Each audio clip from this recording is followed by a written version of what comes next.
Recording in progress.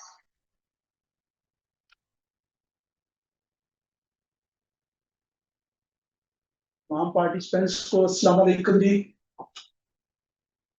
Governing global glass limited की तरफ से कॉर्पोरेट ब्रीफिंग में खुशामदीद।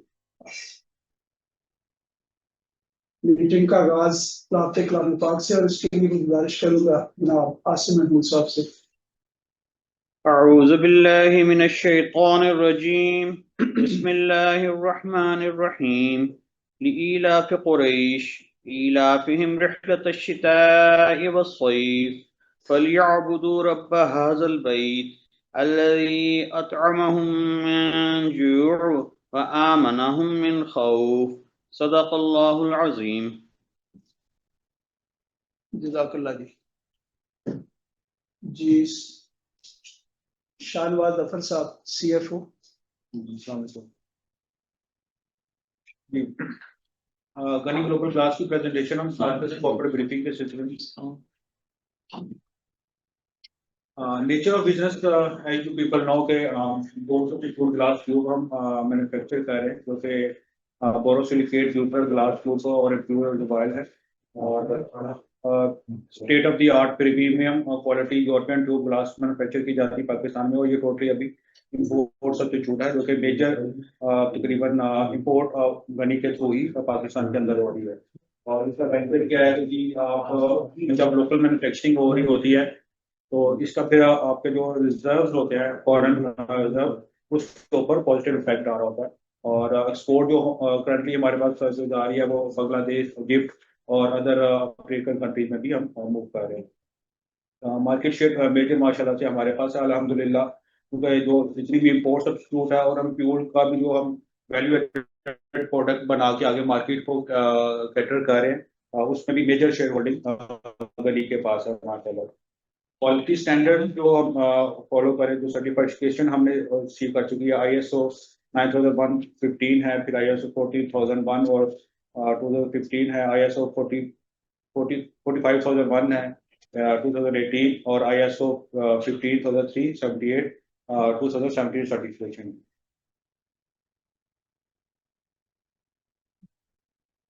फाइनेंशियल मैट्रिक्स हमारे पिछले लास्ट 4 इयर्स के हैं। ग्रॉस सेल्स माशाल्लाह से हमारी 3.4 बिलियन जंप कर चुकी है जो कि लास्ट टाइम थी 2.8 बिलियन की। नेट सेल्स हमारी 2.9 बिलियन की है, लास्ट टाइम थी 2.4 billion. Cost of sale 2.1 billion की, लास्ट टाइम थी 1.9 बिलियन का अराउंड। और ग्रॉस प्रॉफिट हमारा 755 मिलियन जो कि लास्ट टाइम था 550 मिलियन का। Admin selling and distribution expenses total मिला के 113 मिलियन जो कि लास्ट टाइम था 123 मिलियन। और operating profit 643 million, last time था 427 मिलियन। अदर इनकम 95 मिलियन की थी, लास्ट टाइम था 176 मिलियन की। Other operating expenses 41 million, last time था 21 मिलियन के। फाइनेंशियल कॉस्ट 346 मिलियन की और लास्ट टाइम थी 407 मिलियन की। टैक्सेशन 49 मिलियन, लास्ट टाइम था 30 मिलियन की। और profit and loss after taxation है 300 मिलियन के अराउंड और लास्ट टाइम था 145 मिलियन की। अर्निंग पर शेयर हमारी जो बेसिक एंड डाइल्यूटेड हमारी रही है वर्चुअल से 1.25, लास्ट टाइम थी 0.60। नंबर ऑफ शेयर हमारे जो आउटस्टैंड कर रहे हैं एज ऑन टुडे भी 240 मिलियन के, लास्ट टाइम सेम फिगर थी। इक्विटी हमारी 2.8 बिलियन की, लास्ट टाइम थी 2.5 बिलियन की। Non current liabilities 549 million, last time था 358 मिलियन। करंट लाइबिलिटीज 2.8 बिलियन की, लास्ट टाइम था 2.3 बिलियन के। नॉन करंट एसेट्स और 3.1 बिलियन के, लास्ट टाइम था 2.55 बिलियन के। और करंट एसेट्स हमारे 3 बिलियन के, लास्ट टाइम था 2.662 बिलियन।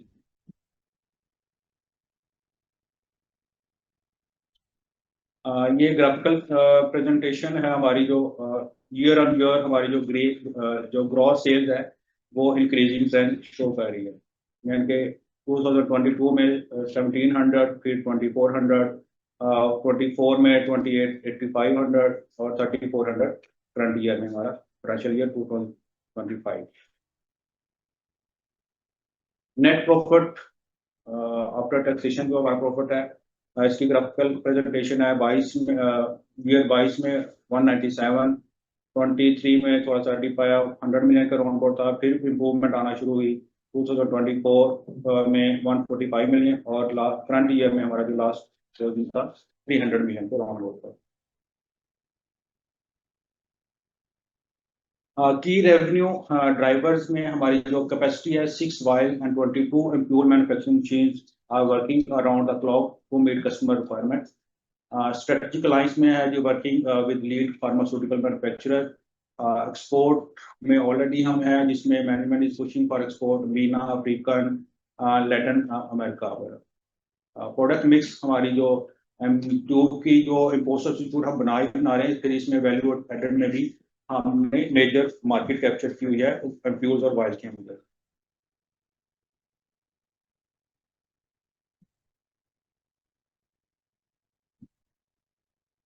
मटेरियल वेरिएशन जो आ रही है उसकी थोड़ी सी एक्सप्लेनेशन दे दें कि नॉन करंट एसेट्स पे जो एक्सपेंड किए गए हैं 2.5 बिलियन से 3 बिलियन के ड्यू टू कैपिटल एक्सपेंडिचर। हमारी ग्लास ट्यूब फर्नेस में हमने रिफर्बिश किया और इसकी इंस्टॉलेशन किया, और फिर हमारी कुछ न्यू एम्प्यूल वैल्यूएटेड प्रोडक्ट है मशीनें हमने लाइन्स ऐड की हैं, तो उसके कैपेक्स की मद में हमारी एडिशन हुई है।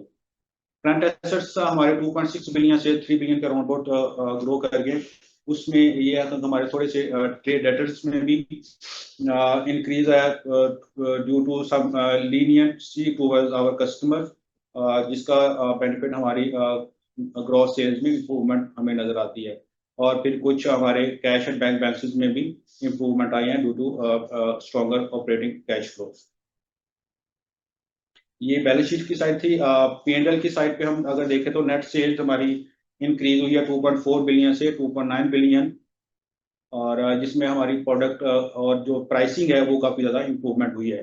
ट्यूब की सेल्स थोड़ी सी इंप्रूवमेंट हुई है और इसमें प्राइसिंग मार्जिन इंप्रूव हुए हैं, और एम्प्यूल के अंदर हमने क्वांटिटेटिव भी इंक्रीज किया है और वैल्यू प्राइस में भी थोड़ा सा इंक्रीज हुआ है।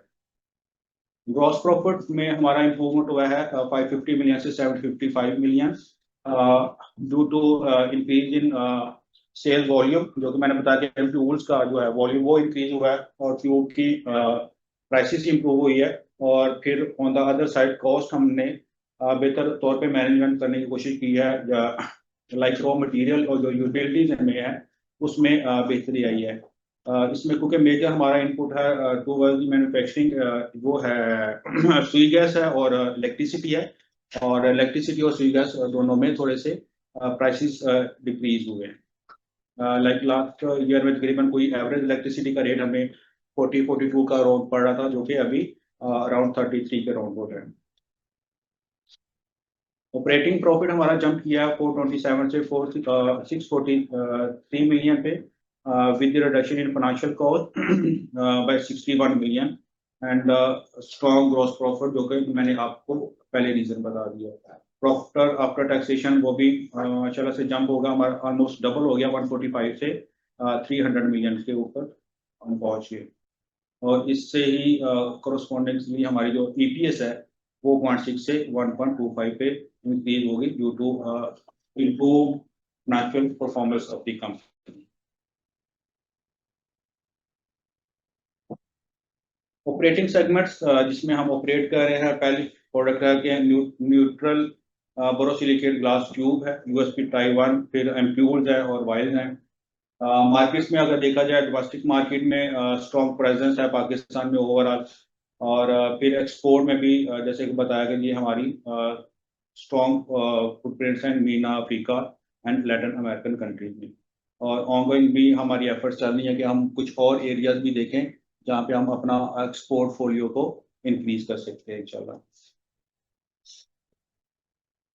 ये एक मोटी मोटी हमारे जो मेजर कस्टमर्स हैं उनकी एक लिस्ट है। मेक्टर है, इंडस फार्मा है, सर्ल है, हिल्टन है, मार्टन डाउ है, तो number of clients are here.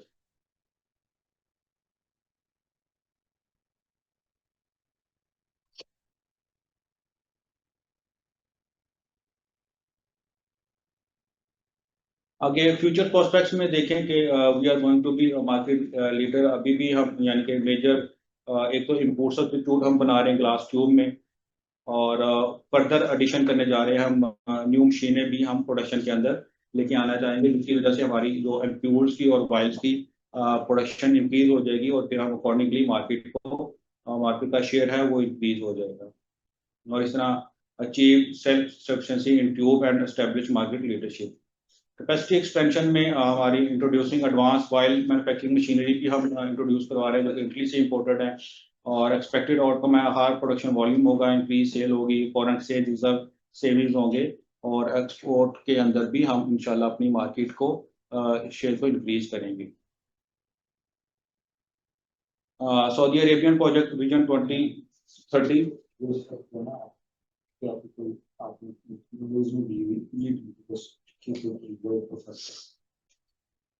कुछ इसी तरह से ग्रुप लेवल पे भी कुछ एक्सपेंशन चल रही है माशाल्लाह। अफ्रीकन मार्केट में भी entry, export exploring central and north African pharmaceutical company 600 pharmaceutical company है जो कि वहाँ पे ऑपरेट करिए, जिनको हम इंशाल्लाह टैप करेंगे। मार्केट टीम और totally is engage with agencies और पार्टिसिपेट कर रही है फार्मास्यूटिकल एग्जीबिशन के अंदर, ताकि प्रोडक्ट को इंट्रोड्यूस करवाया जाए और अपना मार्केट शेयर मजीद इंक्रीज करें इंशाल्लाह। लोकल मार्केट को भी एक्सपेंड कर रहे हैं, लीडिंग फार्मास्यूटिकल कंपनीज काफ़ी तो हमारे पैनल के ऊपर आ चुकी हैं, और फर्दर हम जो मल्टीनेशनल है उनको अपने पैनल के ऊपर लेके आ रहे हैं। कुछ प्रोडक्ट्स हमने सैंपल्स के तौर पे दी हुई है, वो अभी इसको चेक कर रहे हैं, तो इससे हमारे और ग्रॉस सेल्स में इंप्रूवमेंट आएगी। Just in time solutions provide करें फॉर वॉल्यूम नीड जो भी क्लाइंट्स को जरूरत होगी, और स्ट्रेटजी में एस्टेब्लिश मल्टीपल प्रोडक्शन हम साइट्स नेशन वाइड भी हम इसको लेके आएंगे, ताकि कस्टमर की एक्सेस में हमारी जो प्रोडक्ट है वो इजीली हो जाए।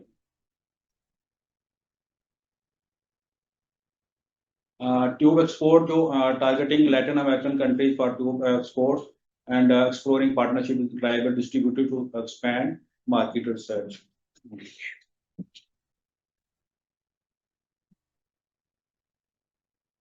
अच्छा,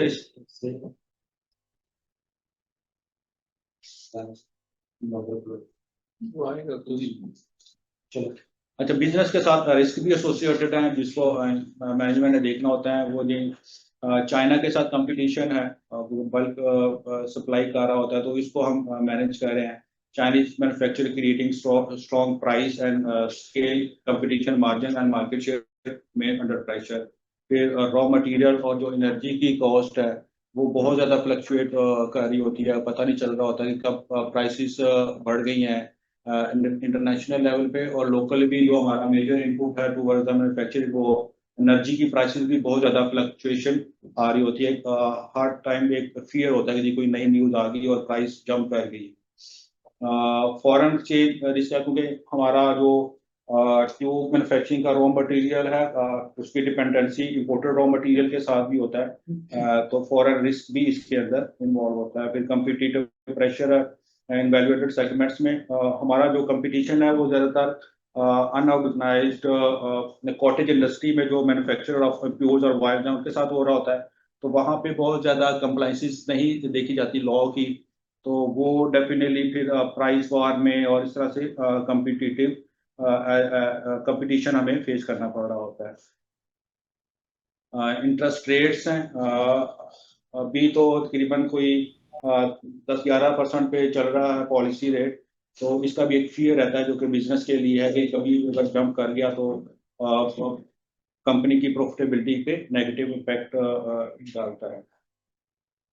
फिर डिपेंडेंसी ऑन जो रेगुलेशन प्रोटेक्शन है, the business performance influence by import substitute policies, reduction in import duties could highlight competition. इसमें है कि गवर्नमेंट भी बहुत ज़्यादा लोकल इंडस्ट्री को सपोर्ट नहीं कर रही होती, जिसकी वजह से लोकल इंडस्ट्री को फिर कंपटीशन में बहुत ज़्यादा प्रॉब्लम्स फेस करना पड़ रही होती है। एक्सपोर्ट मार्केट में जो risk with global barriers, new market entries and challenging international demand patterns, वो सारे risk always are there. Capacity utilisation challenge, new install machinery must keep optimal utilization to ensure efficiency and justification for the capital investment. ऊपर जो risk दिए गए हैं इसकी mitigation भी साथ साथ मैनेजमेंट कर रही होती है। इसमें Chinese manufacturers are delivering lightweight ampules in Pakistan market. Company has developed ampules to the exact specification as those of Chinese ampule market. Raw material energy का जो risk है इसमें company is working on cost effectiveness in utilities and raw material like introduced oxy fuel technology to substantially reduce natural gas consumption. Another BPSA plant अभी जो हमने recently import किया in the coming days ये operational हो जाएगा तो आपकी जो input cost है वो substantially decrease हो जाएगी. जो सोलर सिस्टम हम इंट्रोड्यूस करवा रहे हैं अभी क्योंकि सोलर की इंट्रोडक्शन की वजह से भी जो पावर की कॉस्ट है वो भी सब्सटेंशियली इंशाल्लाह डिक्रीज हो जाएगी जो कि बॉटम लाइन में इम्प्रूवमेंट हमारी करेगी. कोशिश करेंगे कि long term contract with manufacturer to fix the prices ताकि जो रॉ मटेरियल प्राइसेस हैं वो बहुत ज़्यादा फ्लक्चुएट ना करें तो उस पर हम कोशिश कर रहे हैं कि लॉन्ग टर्म कॉन्ट्रैक्ट उनके साथ कर लें. फॉरेन एक्सचेंज रिस्क है जी currently dollar is stable so the risk associated with foreign exchange is on the minimum side. अभी कुछ महीनों से स्टेबल है जिसकी वजह से ये चीजें भी फिलहाल फेस नहीं करनी पड़ रही. अल्लाह करे कि ऐसे ही चलता जाए. कॉम्पिटिटिव बट मार्केट में चीजें आ रही हैं कि ये that is going to be on the higher side. देखें लेट्स सी. competitive pressure जो value added segments में wire और ampule manufacture कर रहे हैं. company is developing technique for producing high quality products for the numerous national and multinational. volume को हम increase कर रहे हैं ताकि जितना volume increase करेगा तो उसका जो positive impact company की sales के अंदर आ जाएगा और जो cottage industry है उसको हम compete कर सके जो कि हमें price war में face करना पड़ रहा होता है. Government of Pakistan plans to reduce import duties. Companies trying to reduce our cost base for the import cost, reduce inventory cost for customer by supplying the stock just in time as per the production schedule, or improve cash flow for the customer. Export market में क्योंकि हमने बताया कि already हमारी team aggressively market को explore कर रही है ताकि new venues add करें और हमारी कंपनी की sales का जो एक्सपोर्ट वाला शेयर है वो इंक्रीज करे इंशाल्लाह और हमारी जो कैपेसिटी है वो मैक्सिमम यूटिलाइजेशन की तरफ चले. Thank you very much. और इसके ऊपर अगर आपका कोई क्वेश्चंस हैं. मोहतरम पार्टिसिपेंट हमारे साथ जो है हाफिज फारूक साहब अहमद जो है चीफ एग्जीक्यूटिव ऑफिसर जो है और जुबैर सदीकी साहब जो है प्रेसिडेंट जो है वो भी मौजूद है. क्वेश्चन अगर आपके हैं तो वो देने के आंसर के लिए बैठे हुए. वैसे आपको बता दें जुबैर सदीकी साहब is our new addition in our company. तो माशाल्लाह he came from very known companies in the world. Linde से भी लिंडे चीफ एग्जीक्यूटिव थे ये मिडिल ईस्ट में और लिंडे पाकिस्तान में भी रहे फिर उसके बाद पाकिस्तान ऑक्सीजन में भी रहे. तो अभी अल्हम्दुलिल्लाह उन्होंने ज्वाइन किया and he is looking after the show now. Thank you. एक आपसे चैट पे एक सवाल था. शहरोज आप कोऑर्डिनेट कर लें अगर सवाल हैं तो कुछ चैट पे पहले. Yes, there are few raised hands. Sahidullah Saab, you can ask your question. जी थैंक यू सो मच जी. Thank you so much for nice presentation जी. मेरा एक सवाल था ये लास्ट क्वार्टर सितंबर में आपके मार्जिन जो है वो ड्रामेटिकली गिरे हैं. ग्रॉस मार्जिन भी गिरे हैं जो रफली आप समझ ले 25% 33% चल रहे थे तो वो 18% हो गए. और इसी तरह इनफैक्ट डाउन द रोड भी जो है बॉटम लाइन तक 7-8% के मार्जिन थे माशाल्लाह. उससे पहले 14% के मार्जिन रहे दिसंबर 24 में वो सिर्फ रह गए 3%. तो इसके क्या रीजन था काइंडली बताना पसंद करेंगे आप. इसकी मेन रीजन थी क्योंकि फर्नेस जो थी वो हमारी बंद थी और उसके बाद हमने फर्नेस चलाई थी तो वो शुरू के जो टाइम्स होते हैं उसमें प्रोडक्शन जो है वो बड़ी आहिस्ता आहिस्ता सही होती है. प्लस उसके बाद एक रीजन ये थी. दूसरी जो मेन रीजन जो आ रही है हमें बिजनेस में सबसे ज्यादा प्रॉब्लम आ रही है that is coming from the Afghanistan. Afghanistan में हमारी जो काफी जो हमारी लोग कस्टमर थे they are taking our tube and making the ampules and sending those pharma companies sending those ampules to Afghanistan. Bar bar border बंद होने की वजह से जंग की वजह से तो वो काफी ज्यादा जो है उसकी वजह से हमें प्राइसिंग थोड़ी कम भी नीचे भी करनी पड़ती है बेचने के लिए. फ्लड भी था तो वो काफी सारी पिछले क्वार्टर में काफी सारी चीजें आई. जी, तो हम रिकवरी एक्सपेक्ट कर सकते हैं गोइंग फॉरवर्ड? इंशाल्लाह, व्हाई नॉट? जी, दिसंबर क्वार्टर में Abhi, the situation is not normal. So right now, still even the situation is not normal. Flood is getting, alhamdulillah, हमारा मतलब water has receded. लेकिन जो अफगानिस्तान की situation है still very volatile. अच्छा, और जी दूसरा मेरा क्वेश्चन था, आपका मार्केट शेयर क्या होगा लोकल पाकिस्तान के अंदर? आपका मार्केट शेयर क्या है? जो there are three products. One is glass tubes, other one is glass ampoules, third one is glass vials. और हम बनाते हैं ग्लास ट्यूबुलर वाइल्स।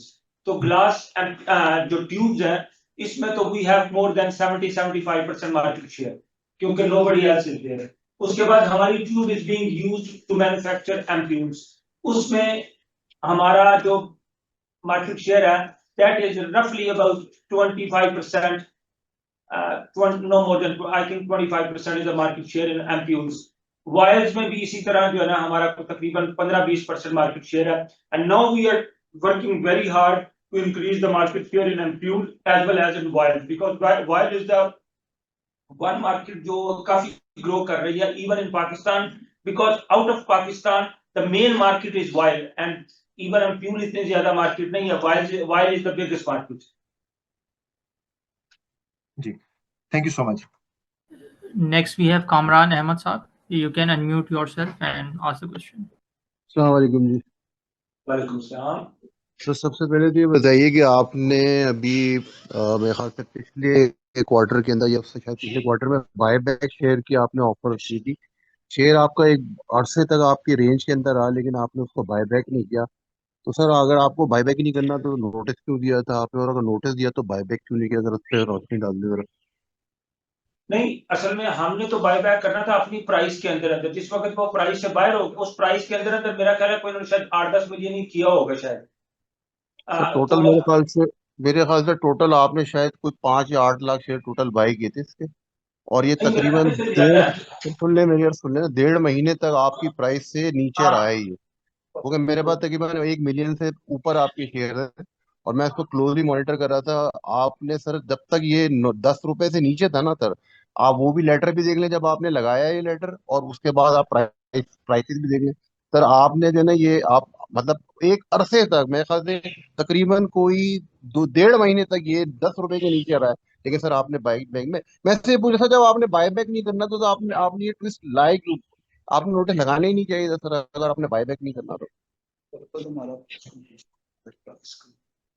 मैं इसको देख लेता हूँ, लेकिन मेरा अपना ख्याल ये है कि हमारी प्राइस है, क्योंकि हमारी पहली जो प्राइस है ना वो 12 रुपए थी, शायद उसमें थोड़ी बहुत देर रहा है, लेकिन हमने अपने कैश फ्लो के हिसाब से इसको बाय बैक कर रहे थे कि प्राइस भी बेहतर हो जाए, कैश फ्लो चलता रहे और साथ में ये हमारे पास इसकी और मेरा थोड़ी शेयर होल्डिंग भी आ जाए। बट मेरा ख्याल है कुछ आपने सर तकरीबन 2.40 करोड़ शेयर बाय करने थे इसके। जी ऐसे ही है। ठीक है सर, और आपने टोटल बाय कितने किए सर? सिर्फ मेरे ख्याल से मुश्किल से 8 या 10 लाख, इससे ऊपर बाय नहीं किए। खैर आप नहीं, इसको मेरा ख्याल ज्यादा की है। अच्छा प्लीज मुझे ये बताएं सर, इसके फंड्स तो आपके पास बचे ही होंगे ना सर, जब आपने बाय ही नहीं किया। देखिए जी, बचे हुए। जब आप शेयर होल्डर से बाय करके उनको कैंसिल कर रहे हैं या आप उसको रिजर्व में लेके जा रहे हैं, तो सर वो पैसा तो आपके पास आया होगा ना सर, तो उसको उसको भी आप बेहतर तरीके से यूटिलाइज कर सकते थे। चले खैर ये आप लेकिन इसीलिए तो आप देख रहे हैं फाइनेंशियल कॉस्ट नीचे जा रही है, क्योंकि वो पैसा जो है आपको बाद का खो दे देता है अपना अब आप देखें, आप एक तरफ कह रहे हैं फाइनेंशियल कॉस्ट, भाई जब आपको फाइनेंशियल कॉस्ट की इतनी फिक्र की तो आपने बायबैक क्यों लगाया था सर? इसीलिए कि आप अर्निंग परसेंट बेहतर कर लेते हैं जब इसको ट्रेजरी में ले जाएंगे। सर आप देखें ना, अब अगर आपको फाइनेंशियल कॉस्ट ही कट करनी की तो फिर बायबैक का नोटिस क्यों लगाया था, वो ना लगाते। अच्छा चले छोड़ दें, एक तरफ आप फाइनेंशियल कॉस्ट की बात करें, दूसरी तरफ सर आप जो है ना अपनी सब्सिडीज को लोन पे लोन दे रहे हैं। अभी आपने नोटिस लगाया पता GCIL को आप पैसा दे रहे हैं, GGGL को पैसा दे रहे हैं आप सर। सर अगर आपने पैसे ही देने तो आप देखें ना उनसे शेयर सर खरीदे ना, ताकि मुझे शेयर होल्डर को आप फायदा तो हो। इमरान साहब नहीं, आप नहीं, ऐसा अपना नहीं है। ऐसा क्वेश्चन क्या नहीं है कमरान साहब, I think there is a misunderstanding. मुझे नहीं याद है कि किसी एक वक्त में भी गनी ग्लोबल ग्लास ने किसी और कंपनी को पैसे दिए हों। Ghani global glass is always on the receiving end here. इसमें मैं थोड़ा सा ऐड कर बिल्कुल ऐड करिए। इसमें कामना साहब ऐसा है कि हमने जो आपने रेजोल्यूशन देखी है ना लास्ट हमारी एजीएम में जो अप्रूव हुई हैं, बेसिकली हमने अप्रूवल लिए हैं, क्योंकि जाहिर है इसकी अप्रूविंग अथॉरिटी शेयर होल्डर्स होते हैं। इसका मतलब ये कतई नहीं है कि हम उसमें एडवांसेस भी दे रहे हैं। और अप्रूवल इन प्लेस हो तो कभी भी एडवांस अगर जरूरत पड़े तो वो दिया जा सकता है। तो अप्रूवल की हद तक है, वो अप्रूवल ली गई है। लेकिन अब जो गरीब ग्लोबल क्लास है, बेसिकली इसने बोरिंग ली ही है, ज्यादा दी ना होने के बराबर है। चले अच्छा सर, यूरोपियन ग्लास ट्यूबिंग की 6 मशीनें आनी थी सर, वो आगे कंप्लीशन हो गई, सब इफेक्टिवली स्टार्ट हो गई, या तो इसमें कुछ पेंडिंग है आपकी?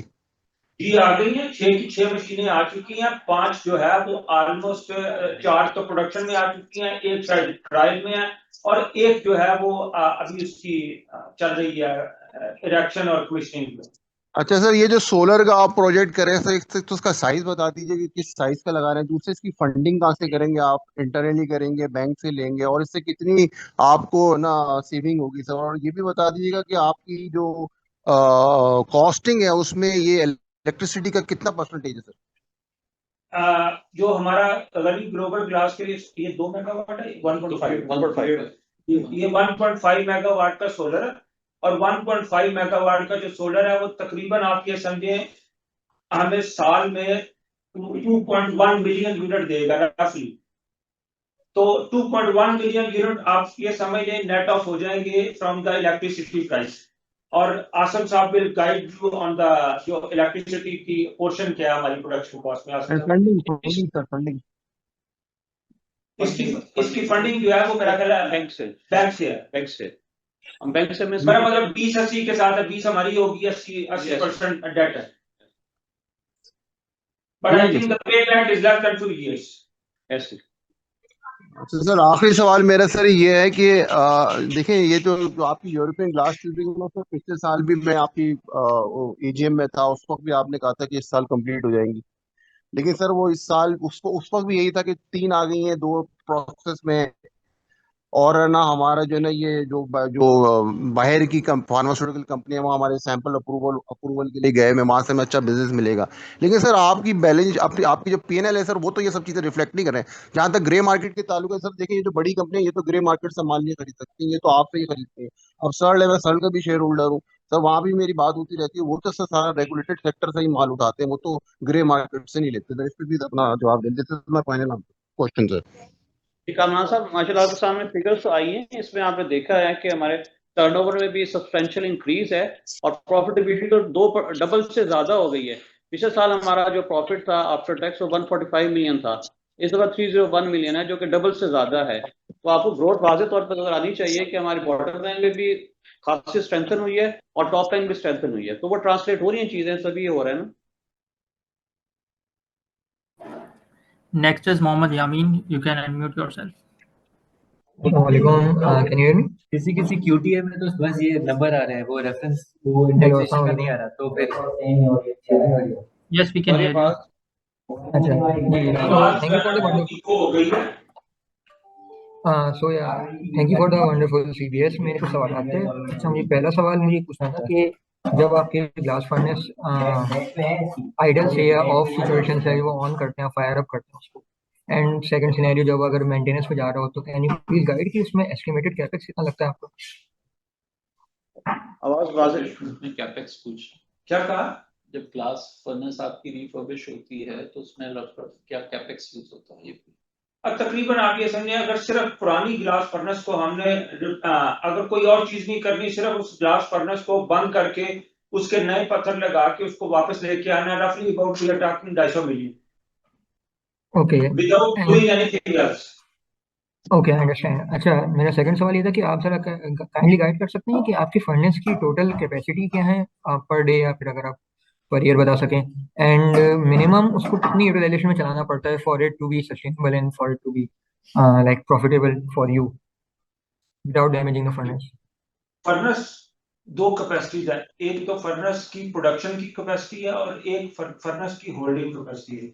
जो ये फर्नेस हमें प्रोडक्शन देती है रफली एवरेज जो है वो 18 to 19 ton per day daily base पे देती है। और अगर कहीं बहुत ज्यादा I mean there is a demand, then we can also enhance the production capacity, but it will take some financial muscle on that. लेकिन ये है कि अबाउट रफली 18 to 19 टन पर डे जो है ना वो हम प्रोड्यूस कर सकते हैं। That is on a smoother side. और जब हमने कलर को चेंज करना है तो उस टाइम के वक्त में हमारी जो है ना वो प्रोडक्शन नहीं आएगी। और रफली अबाउट अगर हमने एक या दो दफा चेंज करना तो we have to lose the production for almost 1 month. तो हमारा अगला सबसे बड़ा टारगेट ये है कि how can we make another furnace. एक फर्नेस जो है वो क्लियर में चले और दूसरी फर्नेस जो है वो एम्बर में चले, जिसकी वजह से मेरा ख्याल है कंपनी के जो कॉस्ट है वो काफी हैंडसम अमाउंट नीचे चली जाएगी। अच्छा, सो आई वाज जस्ट रीडिंग कि उसमें मैं ये पढ़ रहा था कि आपके फर्नेस होते हैं उस पे आप लाइक ऐसे उसको फायर अप करके रख नहीं सकते, उसमें आपको प्रोड्यूस करना पड़ता है, फिर वरना फिर आपकी फर्नेस में कोई डैमेजेस हो जाते हैं। सो मेरा सवाल ये था कि उसको मिनिमम आपको कितना प्रोडक्शन करनी पड़ती है per day to prevent damages to the furnace to the raw material. Sir minimum की तरफ तो हम गए को नहीं, हम तो मैक्सिमम की तरफ ही रहते हैं। मिनिमम की तरफ गए तो कॉस्ट ज्यादा हो जाती है, बट वी कैन मतलब प्रोडक्शन कम कर सकते हैं। और वो हमारी होती भी है, यानी कि हर 45 दिन के बाद हमें अपनी स्लीप चेंज करनी पड़ती है। तो एक लाइन बंद हो जाती है, दूसरी 2 लाइनें चल रही होती हैं। तो आप ये समझिए 18 से यही प्रोडक्शन जो है वो रफली 11-12 पे आ जाती है। फिर कभी लेप प्लग चेंज होना है तो उसमें भी चीज चेंज हो जाएगी। तो ultimately there are many change जो आती रहती हैं, तो उसकी वजह से प्रोडक्शन कम भी होती है, ज्यादा भी होती है। Okay okay, thank you so much. अच्छा, मेरा नेक्स्ट सवाल था, can you please guide about the market dynamics, like कि क्या डिमांड किस चीज़ से अफेक्ट होती है आपकी जो प्रोडक्शन की, and what are you expecting in the future, what's your outlook on that? हमारी सबसे बड़ी कोशिश ये है कि किस तरह हमारी ट्यूब ज्यादा से ज्यादा कंज्यूम हो और हम वैल्यू एडिशन की तरफ जाएं। इसीलिए हम आउट ऑफ पाकिस्तान मार्केट को भी देख रहे हैं कि जहां पे ट्यूब जो है हम आगे जाके एम्पूल में कन्वर्ट करके, वायर्स में कन्वर्ट करके दे सकते हम हैं। जो ऊपर रेफरेंस रहता है वो जी जी प्लीज कंटिन्यू, सॉरी। आपकी जो करंट इंडेक्सेशन है डिवाइड सॉरी, तो मैं लोकल की आपकी तरफ पूछना चाह रहा था कि लोकल में आप क्या एक्सपेक्ट कर रहे हैं, किस तरीके से आप अपनी जो एक कॉम्पिटिटिव है जो बढ़ाएंगे, and what are you expecting the demand to be like in the future? ये आपका फिक्स्ड, ठीक है, तो हम मल्टीप्लाई करते हैं सो आई वाज आस्किंग कि लोकल मार्केट में आप किस तरीके से अपने आप को एक कॉम्पिटिटिव एज पे लेकर आने का सोच रहे हैं, and what are you expecting local में अपनी आप प्रोडक्शन और सेल्स कैसे आप इन द फ्यूचर बढ़ाएंगे, आपकी क्या कोई स्ट्रेटेजी है इसमें? लोकल मार्केट में जो हमें लो एंड की तरफ से आ रहा है वो तो चाइना। ये O&M तो हमारा सही रहेगा medium. Shamin, can you please? Local market में जो सबसे ज्यादा हमें प्रॉब्लम आ रही है वो तो आ रही है चाइनीज जो इंपोर्ट है ना उसकी तरफ से आ रही है। और वो हमें थोड़ा नेगेटिव इसलिए भी हिट कर रही है because government has keeping the dollar at 280 which is not its right value. तो उसकी वजह से उनकी इंपोर्ट जो है सस्ती हो जाती है और हमारी प्रोडक्ट यहाँ पे जो है वो महंगी बनती है।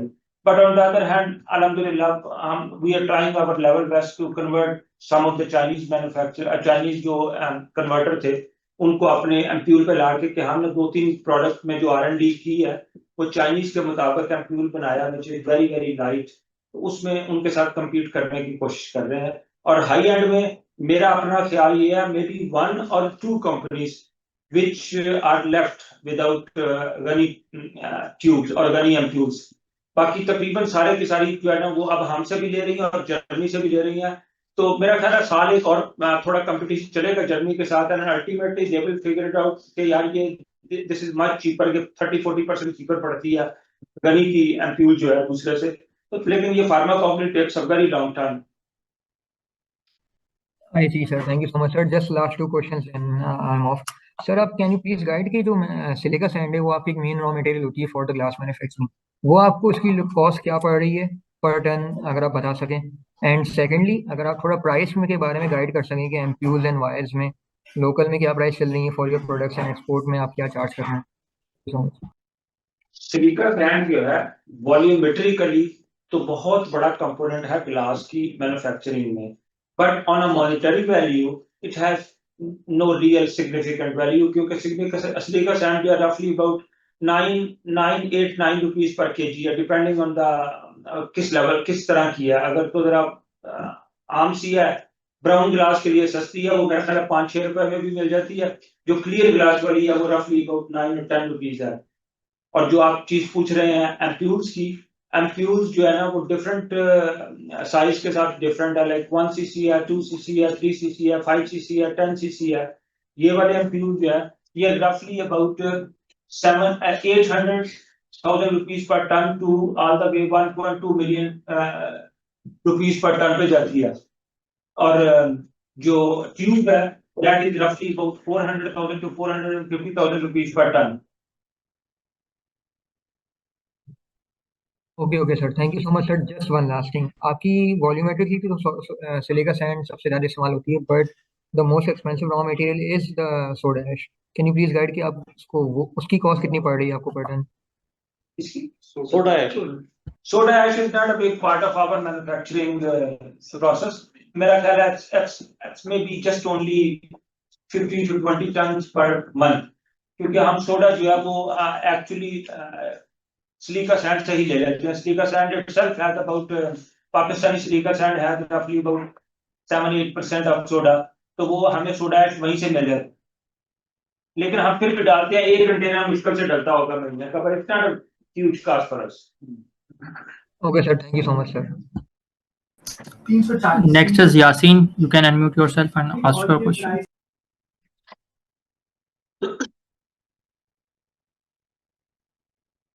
I don't see any more raised hand. There are some questions in the chat box. I'll ask them one by one. So firstly, can you please discuss the taxation? In the first quarter, there was a hit of minimum tax on turnover, and there is high deferred tax liability. Can you shed some light on this? Aslam Saab is the boss in this one. इसमें normal taxation हमारी हुई है, इसमें कोई extra ordinary नहीं है। हमारा basically taxation में हमारे 3 पैरामीटर्स होते हैं। तो मिनिमम हम जो देख रहे होते हैं अकाउंटिंग प्रॉफिट के ऊपर क्या आ रहा है, उसमें हम 17% उसकी अल्टरनेट कॉर्पोरेट टैक्स कैलकुलेट कर रहे होते हैं। फिर हमारा जो मिनिमम टैक्स है उसको, और जो टैक्सेबल इनकम है उसकी बेस पे जो हमारी प्रोविजन बनती है उसमें मैक्सिमम उसको हम अकाउंट फॉर कर रहे होते हैं। तो उसमें बहुत ज्यादा इसका मिनिमम टैक्सेशन है ऑन द टर्नओवर बेसिस हमारी अकाउंट्स में दी गई। ज्यादातर हमारे minimum tax. Can you please repeat the Afghanistan issue? एक पिछले वाले सवाल में मैं थोड़ा सा आ जाऊं। हमारे में सबसे जो महंगी प्रोडक्ट्स जो रॉ मटेरियल है दैट इज बोरक्स इज रफली अबाउट 300,000 रुपीज पर टन, और साथ में पोटेशियम कार्बोनेट और पोटेशियम नाइट्रेट, ये वाली जो रॉ मटेरियल है वो these are the more costly raw material. और इस आप पूछ रहे थे अफगानिस्तान की तरफ से, एज यू नो दैट जब से बॉर्डर क्लोज है काफी सारी फार्मा कंपनी जो है वो अपनी प्रोडक्ट जो है वो can not send to Afghanistan border closing की वजह से। जब वो प्रोडक्ट नहीं बेच सकती तो we can not give them sell them the product also. जो हमारे एम्प्यूल लेते हैं, वायर्स लेते हैं या ट्यूब लेके आगे एम्प्यूल बनाते हैं, तो it becomes very difficult for them to transport the product to Afghanistan. अभी सब आइडिया दे सकते हैं अफगानिस्तान जो यहाँ से रॉ मटेरियल जा रहा है, जो वायर्स है, एम्प्यूल्स है, ये टोटल आपकी जो है सेल्स का क्या परसेंटेज होगा? I know it's very difficult for you to gauge के जो जिन फार्मा कंपनीज को आप सेल कर रहे हैं वो अफगानिस्तान बेच रही हैं कि लोकल बेच रही हैं, बट कोई एक बॉल पार्क एस्टिमेट है आपके पास कि अफगानिस्तान सेल्स कितनी होंगी उस? मुझे honestly of top of my head I don't know, लेकिन मेरा ख्याल है it's quite not very significant portion, but it is going to be somewhere about 15 to 20%. Okay. सवाल मेरा था ये, if I may ask, we are looking at the last 4 years gross margins. उसमें वो एवरेज कर रहा है 25.9%, अप्रॉक्स 26%, और जो नेट मार्जिन्स हैं आपके वो पिछले 4 सालों के वो एवरेज आउट कर रहे हैं तकरीबन 10% के करीब, वर्सेस जो फर्स्ट क्वार्टर के ग्रॉस मार्जिन्स आए वो 18% हैं और नेट मार्जिन्स हैं वो 3% हैं। तो जिस तरह से आपने अभी क्लैरिफाई किया कि ये जो फर्स्ट क्वार्टर में फर्नेसेस जो आपकी वो चेंज ओवर हुई उसकी वजह से एक बड़ा इम्पैक्ट आता है, तो हम इसको सस्टेनेबल अगर हम 2-3 साल के लिए ग्रॉस मार्जिन्स क्या सोचे कि किन रेंजेस में एवरेज करेंगे कि ये 26% की रेंज में ही आपको अगले 2-3 साल के लिए एवरेज करते हुए नजर आ रहे हैं, ऊपर नजर आ रहे हैं, नीचे नजर आ रहे हैं, या जो एफिशिएंसी के प्रोजेक्ट्स कर रहे हैं उनसे ये सिग्निफिकेंट इंप्रूवमेंट एक्सपेक्ट करें? कुछ दे दें। अगर तो ये कभी कभी होता है कि प्रॉब्लम स्पेसिफिक हो जाती हैं और किसी वजह से प्रोडक्शन जो है वो आई मीन प्रॉब्लम हो जाती है, otherwise I think we can expect somewhere about 23 to 27% inshallah ताला gross margin can be achieved. और लास्ट वाले क्वेश्चन पे जो हम बात कर रहे थे ना, अफगानिस्तान क्लोज होने की वजह से it's not only the Afghanistan which is being impacted, it is the route going to the southern Russian states.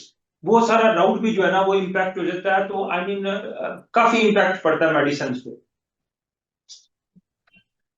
Thank you. Can you please share your total power requirement and the current mix you are using on your furnaces?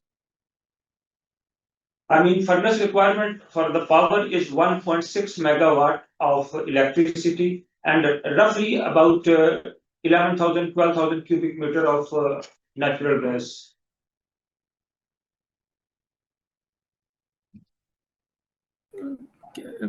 आपने जिस तरह से अपने future outlook में बताया कि export destinations को आप टारगेट कर रहे हैं, तो how competitive are we in those destinations, उसके ऊपर अगर थोड़ी। In the export markets, we are very competitive. क्योंकि this is one of the fields जहाँ पे China has penetrated a lot, but on a higher end tubing, China is there, but and few Chinese tube is there, but Chinese and tubes are not there. So I mean, competitiveness का problem नहीं है. The only problem with the pharma companies is getting approval. I mean, our product has been approved. Our product is approved in Italy. Our product is approved in Cuba also, and many other countries. जहाँ पे rates जो हैं वो they are very very lucrative and attractive. It's just, I mean, a very time consuming and tedious process to get the approvals from the pharma companies.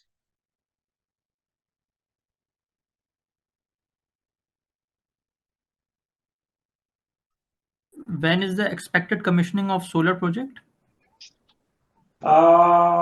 It's happening now. I think 45 days. Inshallah. I see no more raised hands and questions. So one more thing, if you can elaborate, what is the source of gas? Are you dependent on the grid or are you taking the gas from any third party source? और उसके अंदर जो है ये थोड़ा सा इसके में भी क्लैरिफाई कर दें कि ये आप कैप्टिव के लिए यूज करते हैं कि नहीं करते, या पूरा प्रोसेस के लिए यूज होता है सिर्फ gas?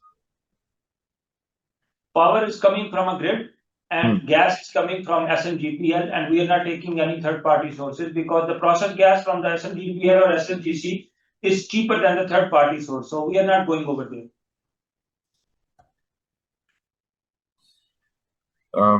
Feroz, is there any other question?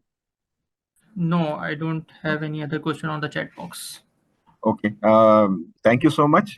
Thank you, Hafiz Farooq Saab. Thank you, Zubair Siddiqui Saab, and the entire team at Ghani Global Holdings and Ghani Global Glass. We will look forward to hosting other group companies' corporate briefing session shortly. So we expect you to be present at there. And once again, thank you so much for your presence. Allah Hafiz. Thank you. बहुत बहुत शुक्रिया, thank you.